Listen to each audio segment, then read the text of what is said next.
Viewers, पिछली video में हमने देखा था कि कॉर्ल ड्रा को हम कस्टमाइज कैसे कर सकते हैं, इसके जो अपीयरेंस वो कैसे चेंज कर सकते हैं और इसकी जो टूल्स वगैरह को कैसे मैनेज कर सकते हैं। तो आज हम शुरू करने जा रहे हैं टूल्स। व्यूअर्स, आप लेफ्ट साइड पर देख सकते हैं हमारी जो टूल बार है, ये हमारे सारे टूल्स जो हैं वो वर्किंग में इस्तेमाल होते हैं। और जब हम किसी भी टूल को सिलेक्ट करते हैं तो ऊपर उसकी स्पेसिफिकेशन, उसके रिलेटेड जितने भी टूल्स होते हैं वो ऊपर शो होने शुरू हो जाते हैं। तो हम उनसे क्या काम करते हैं और टूल्स से स्टार्ट करते हैं। व्यूअर्स, हमारा फर्स्ट टूल है pick tool. Pick tool viewers, जैसे आप नाम से ही जाहिर है कि पिक करना, किसी भी चीज को हम सिलेक्ट करते हैं, किसी की चीज को हम लेने के लिए, पिक करने के लिए, पकड़ने के लिए हम इसको इस्तेमाल करते हैं। तो कैसे पकड़ते हैं व्यूअर्स, हम कोई भी ऑब्जेक्ट क्रिएट करते हैं। फॉर एग्जांपल ये रेक्टेंगुलर टूल से रेक्टेंगल बनाते हैं। हम किसी भी ये हम जब किसी भी टूल पर होवर करते हैं माउस, तो हमें उसका नाम और उसकी शॉर्टकट की वो शो हो रही है। तो ये हम किसी भी टूल का नाम ऐसे हम देख सकते हैं और इसकी स्पेसिफिकेशन भी थोड़ी सी नीचे दे दी जाती है कि आप इसके साथ क्या काम कर सकते हैं। तो मजीद हमें इनको इस्तेमाल करते हैं जी। फर्स्ट सबसे पहले हमारा पिक टूल है। अब रेक्टेंगुलर टूल से हम एक रेक्टेंगल बनाएंगे और अब हम पिक टूल सेलेक्ट करते हैं। और व्यूअर्स, हम फॉर एग्जांपल ये हमारा ऑब्जेक्ट डिसलेक्टेड है, तो हम इसको सिलेक्ट करते हैं और इसको हम पिक टूल से कहीं भी ड्रैग और ड्रॉप कर सकते हैं, कहीं भी ड्रैग कर सकते हैं, कहीं भी लेकर जा सकते हैं। उसके बाद हम जब सिलेक्ट करते हैं फॉर एग्जांपल एक और रेक्टेंगुलर और एक छोटा सा रेक्टेंगुलर, तो हम जब सिलेक्ट करते हैं, हम इसको सिलेक्ट ऑब्जेक्ट्स को, एक से ज्यादा ऑब्जेक्ट्स को सिलेक्ट करना चाह रहे हैं, तो हम ड्रैग करेंगे, अपना एरिया बनाएंगे और यहाँ से ऐसे सिलेक्ट कर लेंगे। जितने हमें बॉक्सेस सिलेक्ट करने, जितने भी ऑब्जेक्ट्स हम सिलेक्ट करते हैं उसको हम अपनी रेंज में लाकर उसको सिलेक्ट कर सकते हैं। उसके बाद हमारा जो पिक टूल के साथ हम और क्या काम कर सकते हैं। फॉर एग्जांपल ये हमारी रेक्टेंगुलर है और हम पिक टूल के जरिए से इसको इसमें चेंजेस ला सकते हैं। फॉर एग्जांपल यहाँ से हम इसका साइज इंक्रीज और डिक्रीज कर सकते हैं, यहाँ से बढ़ा भी सकते हैं और यहाँ से कम भी कर सकते हैं। जितना हम साइज रखना चाहें इसको कर सकते हैं। आप इसको साइज, इसकी हाइट भी कम कर सकते हैं, इसकी विड्थ भी बढ़ा सकते हैं, विड्थ भी कम कर सकते हैं, यानी कि आप इससे हाइट और विड्थ कम कर सकते हैं। तो व्यूअर, ये तो साइड में जो नोड्स हैं या जो डॉट्स हैं, आप उसे देख सकते हैं कि आप उनसे तो आप इसका साइज इंक्रीज और डिक्रीज कर सकते हैं। तो सेंटर में आप एक क्रॉस का निशान देख रहे हैं, आप सोचते होंगे कि ये किस लिए है, इसलिए ये क्रॉस का निशान देखते हैं जी। क्रॉस के निशान पर हम, क्रॉस का निशान बेसिकली मूव करने के लिए किसी भी ऑब्जेक्ट को हम इससे मूव कर सकते हैं। और जब हम इस पर क्लिक करते हैं तो आप देख सकते हैं हमारे डॉट्स हैं वो एरोज में चेंज हो गए हैं। हमारे जो डॉट्स हैं वो एरो में चेंज हो गए और जो हमारा क्रॉस का निशान है वो एक सर्कल में चेंज हो गया और उसमें एक डॉट है। तो हम इसके साथ क्या कर सकते हैं व्यूअर्स, हम इसके साथ रोटेट कर सकते हैं अपने ऑब्जेक्ट को। फॉर एग्जांपल ये हम इसको यहाँ पर सिलेक्ट करते हैं, आपने लेफ्ट क्लिक पर होल्ड रखना है और उसको छोड़ना नहीं है और यहाँ से हम इसको रोटेट कर सकते हैं। ऐसे हम इसको रोटेट कर सकते हैं।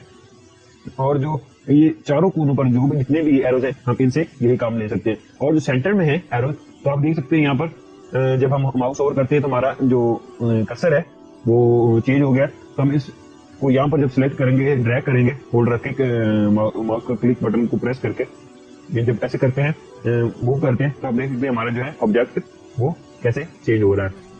तो इस तरह हम इसको ऑब्जेक्ट को रोटेट और जो है इसकी सेटिंग्स है वो अप्लाई कर सकते हैं। जो सेंटर में व्यूअर्स, जो हमारा सेंटर है एरिया, ये जो हमारा सर्कल है, इसके साथ हम क्या करते हैं, इसको हम कहीं भी लेकर जा सकते हैं। मगर जब हम रोटेट करते हैं तो इसका एक सेंट्रल होता है जिस पर ये मूव होता है। तो हम जब मूव करते हैं तो आप देख सकते हैं ये सेंटर जो इसका है उसके साइडों पर मूव हो रहा है। जब हम इसको चेंज करते हैं, फॉर एग्जाम्पल हम ये कोने, इस कोने को यहीं पर रखना चाह रहे हैं और बाकी को रोटेट करना चाह रहे हैं, तो हम इसको यहाँ पर लेकर जाएंगे, किसी भी कोने पर, किसी भी जगह पर लेकर जाएंगे। और जब इसको रोटेट करेंगे तो आप देख सकते हैं उस कोने के जो है वो साइडों पर वो मूव कर रहा है, वो रोटेट कर रहा है। तो ये हमारा सेंट्रल है। जो कोई भी ऑब्जेक्ट हम रोटेट करते हैं तो इस पर हम रोटेट करते हैं। सेंटर जो हम इसको किसी भी जगह पर हम इसको ले जाकर हम रोटेट कर सकते हैं। तो यहाँ से भी हम रोटेट कर सकते हैं एंगल ऑफ रोटेशन, जितना भी एंगल आप देना चाहें। फॉर एग्जाम्पल 180 कंप्लीट करते हैं तो आप देख सकते हैं इस वक्त हमारा जो 180 हो गया। जितना भी आप जितने डिग्री देना चाहें तो आप यहाँ से दे सकते हैं। और यहाँ से इसकी आप किसी भी ऑब्जेक्ट की हाइट और विड्थ, ये खैर हम बाद में करेंगे। तो ये हमारा पिक टूल का हमने इस्तेमाल देखा। और ये अब हम इसके जब आप देख सकते हैं जो पिक टूल पर आप एक एरो छोटा सा बना हुआ है पिक टूल पर, तब इससे क्या काम करते हैं, इसका मतलब क्या है। इसका मतलब ये है कि इस टूल में और भी मजीद टूल्स हैं। जब हम इस पर क्लिक करते हैं तो आप देख सकते हैं हमारे सामने दो और टूल, पिक टूल के अलावा दो और टूल शो हो रहे हैं। एक है फ्री हैंड पिक और एक free transfer form pick. Viewers free hand pick क्या है? फ्री हैंड पिक के जरिए से व्यूअर्स आप फॉर एग्जांपल हम पिक टूल के जरिए से यहाँ पर है और ये यहाँ पर है, तो हम चाहते हैं कि ये ऑब्जेक्ट छोटा और ये बड़ा वाला हम इन दोनों को सिलेक्ट करें, और ये हम सिलेक्ट नहीं करना चाहते तो हम इसके जरिए से नहीं कर सकते। हम जब ऐसे ड्रैग करेंगे तो ये भी इसके सेंटर में आ रहा है, या हम ये बड़ा वाला करना चाह रहे हैं और इसको करना चाह रहे हैं, तो ये वाला छोटे वाला नहीं करना चाह रहे, छोटा ऑब्जेक्ट, तो इसको ऐसे पॉसिबल नहीं है। तो इसके लिए हम फ्री हैंड टूल सेलेक्ट करते हैं और इसके जरिए से हम, आप देख सकते हैं, आप ऐसे सिलेक्ट कर सकते हैं। इतनी आप रेंज बना के फ्री हैंड के जरिए से आप रेंज बनाकर आप कोई भी ऑब्जेक्ट है वो सिलेक्ट कर सकते हैं। अब जब मूव करेंगे तो हमारे दोनों ऑब्जेक्ट वो मूव हो जाएंगे।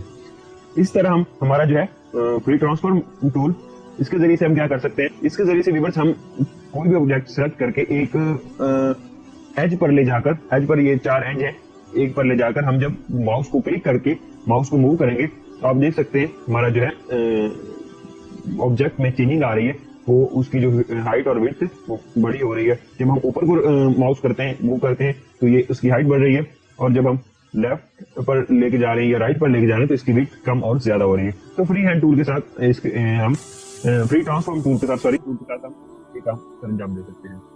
उसके बाद है viewers shape tool. Shape tool के जरिए से हम क्या कर सकते हैं व्यूअर्स? शेप टूल के जरिए से हम व्यूअर्स एक ऑब्जेक्ट में हम नोड जो होते हैं, नोड्स होते हैं, नोड्स बनाने के लिए हम ऑब्जेक्ट को कर्व करना पड़ता है, यानी कि हम ऑब्जेक्ट को छोटे छोटे टुकड़ों में कन्वर्ट कर देते हैं। कन्वर्ट करने के लिए हम छोटे छोटे टुकड़ों को में कन्वर्ट करने के लिए या कर्व करने के लिए तो हम क्या करते हैं, एक तो यहाँ पर आप बटन देख सकते हैं कन्वर्ट टू कर्व, इसके जरिए से आप कर सकते हैं। यहाँ पर क्लिक करेंगे हमारा ऑब्जेक्ट कर्व हो जाएगा, और उसकी दूसरी शॉर्टकट कमांड ये है Ctrl+Q, इसके जरिए से भी वही काम होगा। तो जब हम शेप टूल लेते हैं और यहाँ से आप अपने ऑब्जेक्ट को अपनी मर्जी से किसी भी तरह की रीशेप, किसी भी तरह की आप शेप जो है वो क्रिएट कर सकते हैं। शेप टूल से आप किसी भी तरह की शेप जो है वो क्रिएट कर सकते हैं। उसके अलावा यहाँ पर ऊपर जो इसकी स्पेसिफिकेशन है, ये भी इसमें, इनके बारे में हम देखते हैं कि शेप टूल के बारे में ये क्या है। तो यहाँ पर आप इसमें ये जो 4 कोनों पर, इनको हम नोड बोलते हैं, हम इसमें नोड ऐड भी कर सकते हैं और रिमूव भी कर सकते हैं, जितनी चाहें ऐड कर सकते हैं।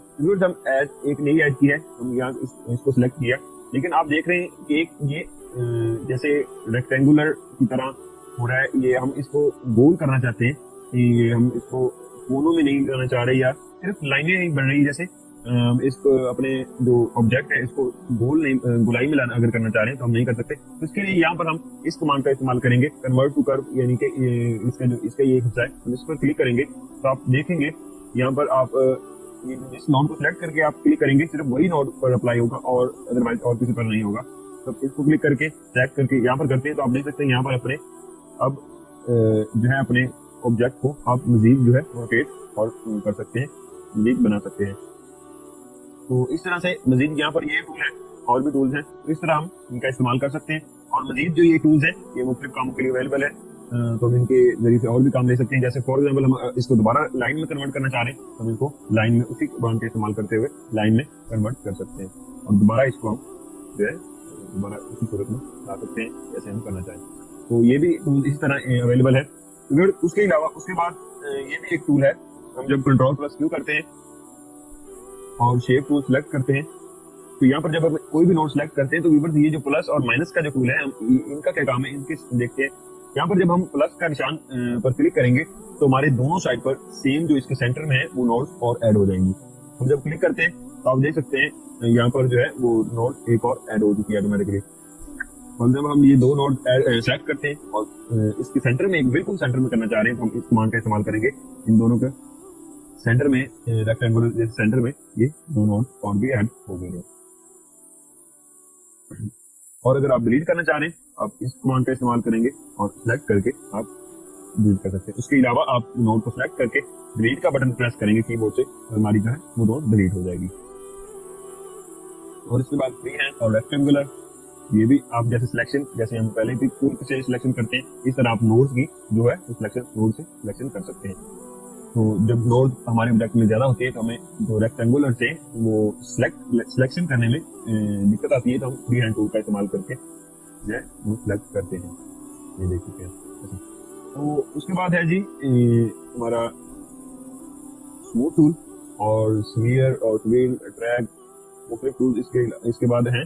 तो हम इनको इंशाल्लाह अगली वीडियो में डिस्कस करेंगे। आज के लिए बस इतना ही काफी है।